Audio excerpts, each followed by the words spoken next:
Olá, seja bem-vindo a mais um programa Vida Devocional, aquele programa que o nosso desejo é que Deus fale ao seu coração através da sua palavra. Te convido a abrir a sua Bíblia no livro de Apocalipse, no capítulo 1, nós leremos os versos de 4 a 8. Apocalipse, capítulo 1, dos versos de 4 a 8. Então está escrito assim na palavra do Senhor: João, às 7 igrejas que se encontram na Ásia, graça e paz a vós outros, da parte daquele que é, que era e que há de vir, da parte dos 7 espíritos que se acham diante do trono, e da parte de Jesus Cristo, a fiel testemunha, o primogênito dos mortos e o soberano dos reis da terra, aquele que nos ama e pelo seu sangue nos libertou dos nossos pecados e nos constituiu reino, sacerdotes para o seu Deus e Pai, a Ele a glória e o domínio pelos séculos dos séculos. Amém. Eis que vem com as nuvens e todo olho verá, até quantos os traspassaram, e todas as tribos da terra se lamentarão sobre ele. Certamente. Amém. Eu sou o Alfa e Ômega, diz o Senhor Deus, aquele que é, que era e que há de vir, o Todo-Poderoso. Vamos orar? Pai, muito obrigado pela sua palavra que foi lida, pela sua revelação. Obrigado, pois a sua palavra fala ao nosso coração e ela tem poder para nos transformar. Fala conosco agora, através da tua palavra, da explicação dela, que sejamos edificados. É no nome do teu Filho Jesus Cristo que nós oramos e agradecemos. Amém. Amém. Eu quero falar um pouco com vocês sobre esse texto que está logo no começo do livro de Apocalipse. Um livro normalmente cercado de um certo misticismo. Algumas pessoas olham para esse livro como algo impossível de ser compreendido. Naturalmente, nós estamos no começo do livro, ainda aqui uma parte sem tantos símbolos, mas já com alguns elementos importantes para que nós possamos refletir. Vale a pena considerarmos aqui o momento em que João estava escrevendo esse livro. Aqui João, o discípulo amado, logo após, ali no comecinho da década de 90, já exilado na ilha de Pátimos por conta da perseguição devido à pregação do Evangelho. Então, por conta da sua postura cristã, João é exilado na ilha de Pátimos, já idoso, avançado em idade, o último discípulo vivo. Todos os outros já haviam sido aí martirizados. João recebe uma visão. Jesus Cristo, ele tem uma visão do próprio céu. Ele tem uma visão da sala do trono de Deus. E essa visão, ele vai então retratar, ele é orientado a anotar essa visão para que fosse enviada às igrejas da Ásia Menor. E aqui um aspecto importante a ser considerado a igreja estava sofrendo perseguição. Aqueles que permaneciam fiéis às Escrituras, aqueles que permaneciam fiéis aos ensinamentos de Jesus Cristo, estavam sendo perseguidos, duramente perseguidos. É natural que após um longo período de perseguição, que as pessoas venham a desanimar. E é nesse momento, então, em que as pessoas começam a ter ali o risco de abandono, as pessoas começam a querer deixar um compromisso de tanta fidelidade com Deus, que Cristo fala então a João, e João envia essa carta como uma maneira de estimular a igreja a permanecer fiel às Escrituras, uma maneira de estimular a igreja a se agarrar à fé, a depender de Jesus Cristo. E o que eu quero falar com vocês então, diante desse cenário complexo, um cenário difícil em que nós não passamos por isso, mas que é possível nós, de alguma maneira, imaginarmos como nossos irmãos sofriam. E diante do sofrimento, algumas verdades bíblicas podem trazer muito alívio para o nosso coração, muita paz para o nosso coração, muito conforto para o nosso coração. E, portanto, eu quero tratar com vocês hoje sobre o cuidado do Cristo soberano. O cuidado do Cristo soberano. Então nós temos que ler aqui esse texto a partir da perspectiva dos nossos irmãos que estavam sofrendo, e João começa endereçando esse texto às 7 igrejas que se encontram na Ásia. A região da Ásia Menor ali tinha essas 7 igrejas, hoje atualmente conhecida como a região da Turquia. Essas igrejas elas eram muito bem situadas e provavelmente por conta disso elas recebem a carta, porque era muito fácil a partir dela transmitir, circular essa carta para outras igrejas. O fato de João citar as 7 igrejas, né, em Apocalipse o número 7 é o número favorito de Apocalipse. Aqui nós não estamos falando de numerologia, nós estamos falando então de um padrão bíblico, da maneira como Deus falou ao longo da história com o seu povo e a representatividade desses números. O número 7 representa a plenitude, representa a completude, representa a perfeição. Isso tem a sua origem nos 7 dias da criação e ao longo de todas as escrituras o número 7 é usado nesse sentido. É por isso, então, que no livro de Apocalipse, o número de Deus é o 777, apontando para a perfeição divina, a tríplice perfeição. Enquanto o número do inimigo, o número do diabo é o 666, é o quase 7. Ele busca imitar a Deus, mas não consegue chegar lá. Então, aqui nós já temos alguns números que nos ajudam a entender um pouco. Quando nós pensamos nas igrejas, a ideia aqui é que essa carta ela não era apenas para aquelas igrejas, mas essa carta é para todas as igrejas ao longo de toda a história cristã. Essa carta foi endereçada não apenas para aquele povo, mas para todos os subsequentes, para todos aqueles que professarão a fé cristã. Essa carta, então, é enviada a todas as igrejas. E para aqueles que enfrentam perseguição, dificuldade, nada mais importante do que a graça e a paz. A graça que vem de Deus é derramada em nós, e uma vez que nós recebemos dessa graça, nós também usufruímos da paz que tem a sua origem em Deus. Portanto, João está aqui estimulando a igreja através da certeza de que essa graça e essa paz, ela é daquele que era, que era e que há de vir, da parte dos 7 Espíritos. Portanto, essa graça tem a sua origem no Deus Pai, ela também é concedida pelo Espírito Santo, e nós vemos que ela também vem da parte de Jesus Cristo, a fiel testemunha, o primogênito dos mortos e o soberano dos reis da terra. Então, essa graça que tem a origem no seu Deus, tem a origem no Deus triuno, ela transforma o nosso coração, ela dá paz ao nosso coração, porque ela tem a sua origem no Deus Todo-Poderoso. Aquele Deus que não pode ser frustrado nos seus planos, aquele Deus que reina soberanamente sobre todas as coisas. Quando nós olhamos para Cristo, ele é descrito como uma fiel testemunha. E de fato nós sabemos que ele foi a fiel testemunha. Ele é a fiel testemunha. Ele veio viver uma vida de obediência, uma vida que o conduziu à morte de cruz, à sua ressurreição, até que ele foi assunto aos céus e está sentado à destra de Deus, no trono, reinando soberanamente. Ele é o primogênito dos mortos, não que ele tenha sido criado, mas ele inaugura uma nova era da criação. Aqueles que serão ressuscitados fazem parte dessa nova criação, e por isso ele é o primogênito dela. E o soberano dos reis da terra. E aqui, quando a gente fala do cuidado do Cristo soberano, nós olhamos para essa verdade. Ele é soberano sobre os reis da terra, não porque os reis da terra, aqui as autoridades instituídas por Deus que governam as nações, não porque eles reconhecem Cristo como Senhor e Salvador, mas porque Cristo governa sobre eles, independente desse reconhecimento da divindade de Cristo. Cristo faz com que todos os governantes do mundo sejam conduzidos, as suas decisões contribuem, executam o plano redentivo na história. Quando nós olhamos para as eleições, independente de quais sejam os resultados, independente de quais sejam as autoridades que assumirão esses cargos públicos, nós podemos descansar na certeza de que Cristo reina soberanamente sobre eles. Naturalmente, maus governantes podem trazer momentos difíceis para a vida da igreja. Governantes maus podem, por exemplo, colocar perseguição contra a igreja, assim como nós sabemos que existe na China e na Coreia do Norte.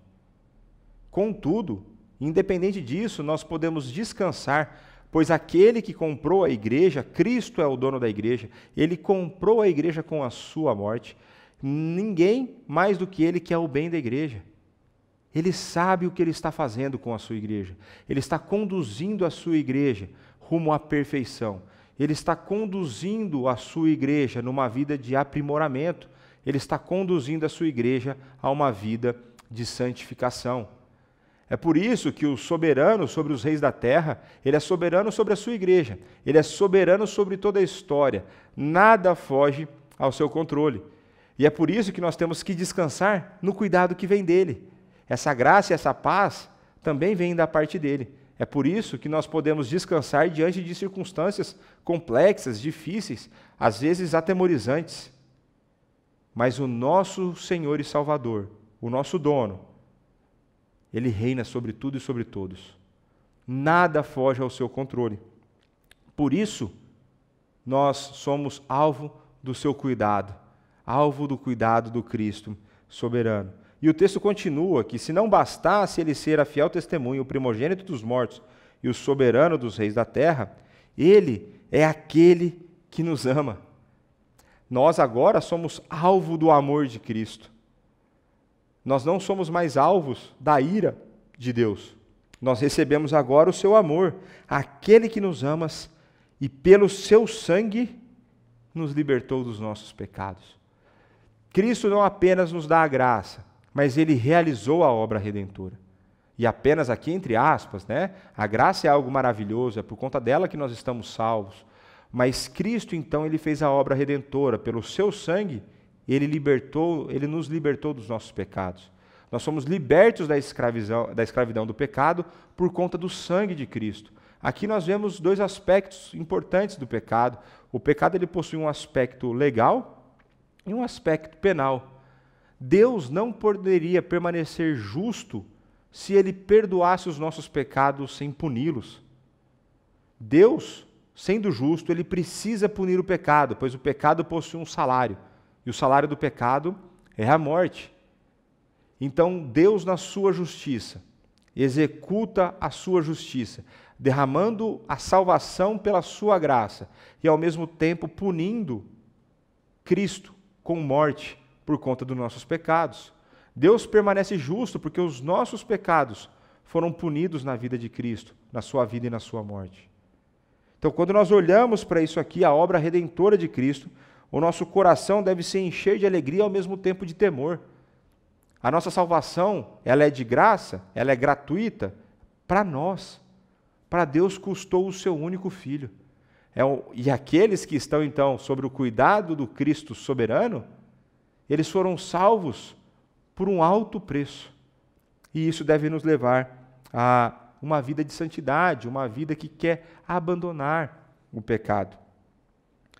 E veja que Cristo não apenas, e aqui mais uma vez entre aspas, não apenas nos ama, não apenas nos libertou dos nossos pecados, mas por conta do seu cuidado conosco e com o avanço do seu reino, Ele nos constituiu reino, sacerdotes para seu Deus e Pai.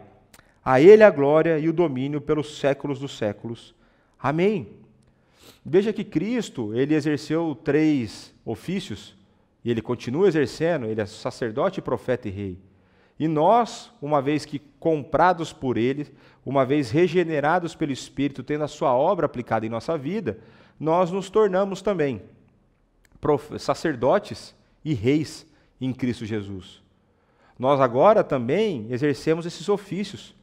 Nós somos reis, na verdade somos embaixadores de Cristo, representantes legais aqui nessa terra. E por isso é importante que o nosso testemunho seja fiel. É importante que nós, então, sigamos o padrão daquele que é o modelo perfeito, a fiel testemunha, e vivamos uma vida de testemunho. Porque nós somos embaixadores, nós somos os representantes legais aqui nessa terra, do reino maravilhoso de Deus. Nós também somos sacerdotes, e como sacerdote que somos, devemos ser usados por Deus para conduzir pessoas a Cristo. Nós devemos ser usados por Deus para que, através do nosso testemunho, através da pregação da palavra, nós levemos, sejamos usados por Deus para levar pessoas a Cristo. E nós também exercemos o sacerdócio em Cristo quando nós oramos pelas pessoas. O cuidado do Cristo soberano nos leva a uma vida ativa na fé. O cuidado do Cristo soberano nos impulsiona a uma vida de testemunho, a uma vida de santidade e a uma vida de oração. Olha que coisa maravilhosa, uma vez que nós somos cuidados pelo Cristo soberano, nós descansamos diante das circunstâncias. E ao mesmo tempo podemos colocar o nosso coração nele, certos de que ele nos usará para que o seu reino continue avançando. Só que o texto não para por aí, o texto vai continuar e ele diz: e eis que vem com as nuvens, e todo o olho verá, até quantos os traspassaram, e todas as tribos da terra se lamentarão sobre ele. Certamente. Amém. Cristo voltará mais uma vez de maneira definitiva e visível. Cristo virá para o dia do juízo final. A segunda vinda de Cristo, que encerrará o período dos últimos dias, no período no qual nós já vivemos, Cristo virá e encerrará esse período. Nesse dia, ele declarará aquilo que ele já conquistou. Ele já conquistou a vitória para aqueles que foram dados a ele pelo Deus Pai. O cuidado do Cristo soberano é maravilhoso, porque ele afirma com toda certeza de que ele voltará para nos buscar, ele voltará para nos levar com ele, e ele virá de maneira visível. O texto diz que todo olho verá. Não existe vinda secreta de Cristo. A Bíblia é muito clara de que ele virá de maneira visível. E o texto diz que todas as tribos da terra se lamentarão sobre ele.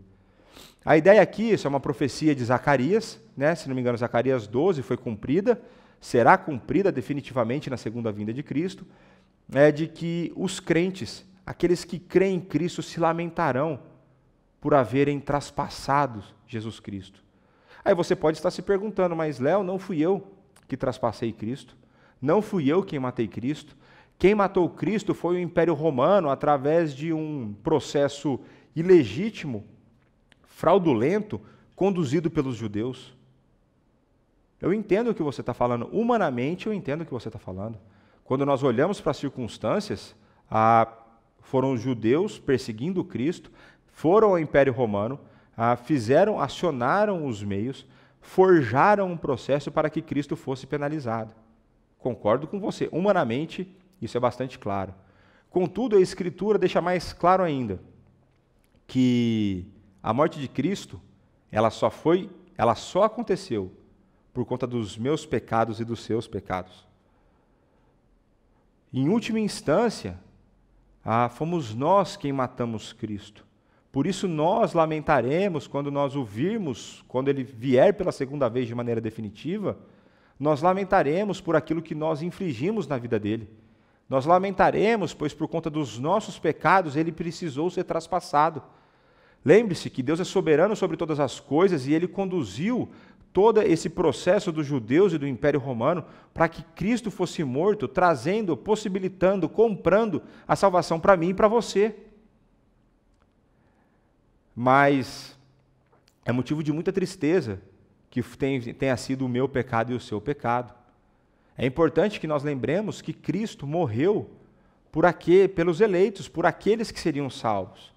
Cristo não morreu por todos. E se ele não morreu por todos, então foi o meu pecado e o seu pecado, não o do fulano. Ele sabia por quem ele morria. E aqueles pelos quais ele morreu foram esses que o mataram. Portanto, no dia da segunda vinda nós lamentaremos. Mas, ao mesmo tempo, nós estaremos felizes, pois, uma vez que somos alvo do cuidado do Cristo soberano, nós somos alvo do seu amor, nós somos libertos do pecado, nós somos constituídos reino e sacerdotes aqui nessa terra, e teremos o privilégio de ver Cristo vindo e usufruirmos do dia do juízo final, começarmos a usufruir da vida eterna de maneira mais plena, na verdade, de maneira plena. Não haverá mais pecado, não haverá mais distanciamento de Deus, haverá uma íntima comunhão com Ele. E por que nós podemos ter certeza disso? Porque o texto termina dizendo: eu sou o Alfa e o Ômega, diz o Senhor Deus, aquele que é, que era e que há de vir, o Todo-Poderoso. Então por que nós podemos ter certeza disso? Porque quem promete é o Deus que nunca falhou. Quem promete é o Deus Todo-Poderoso, aquele que cumpre tudo aquilo que fala, aquele Deus que tirou o seu povo do Egito, aquele que abriu o Mar Vermelho, aquele que conduziu o seu povo e removeu do cativeiro babilônico, aquele que enviou Cristo, o seu Filho, para que nós viéssemos a ter vida. É esse Deus que jamais falhou, que nenhuma promessa sua deixará de ser cumprida. É esse Deus que está prometendo essas verdades. É Ele quem está falando essas verdades. Então, quando nós olhamos aqui também, tem uma expressão alfa e ômega. Essa expressão é aplicada aqui a Deus Pai, no capítulo 1 de Apocalipse. No capítulo 22 de Apocalipse, essa mesma expressão é utilizada para Jesus Cristo, Deus Filho. Portanto, nós vemos que a divindade de Cristo fica evidenciada.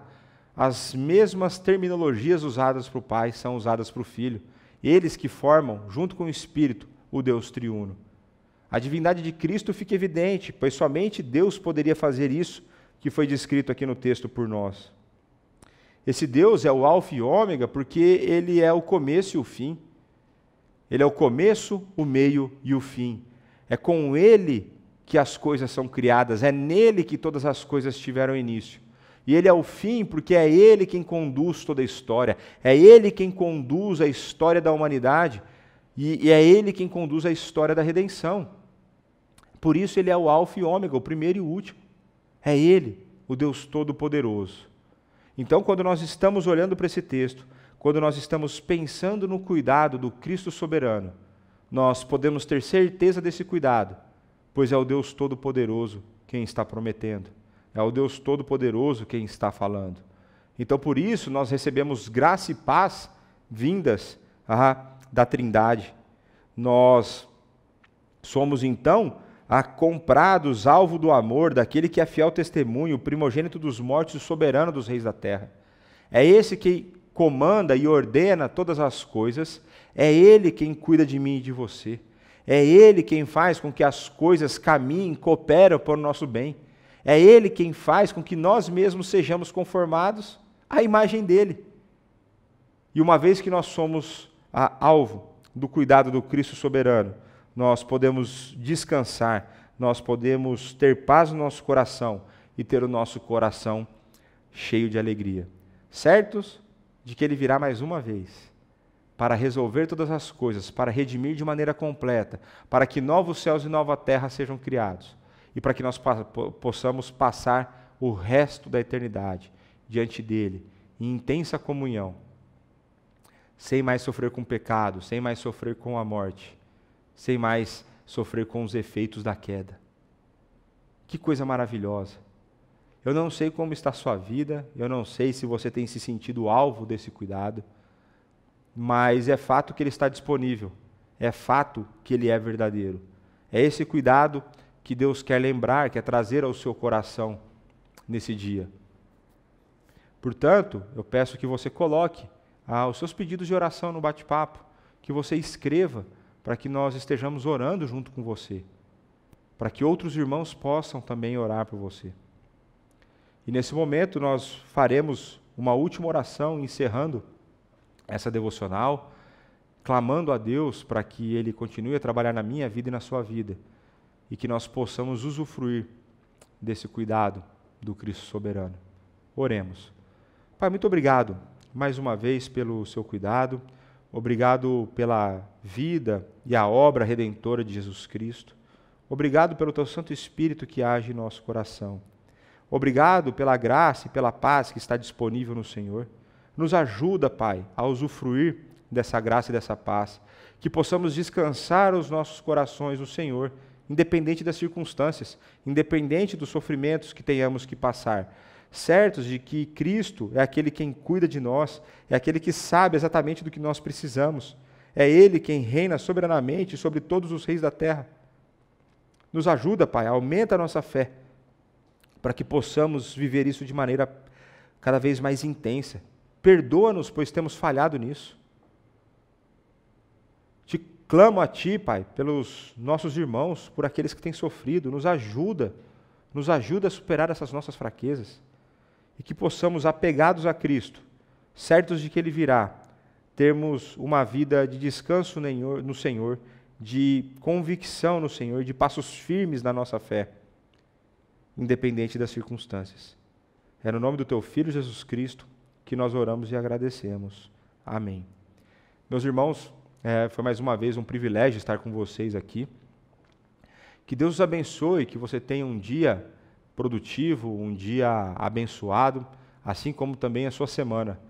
Espero que nós nos encontremos na próxima, se Deus assim permitir.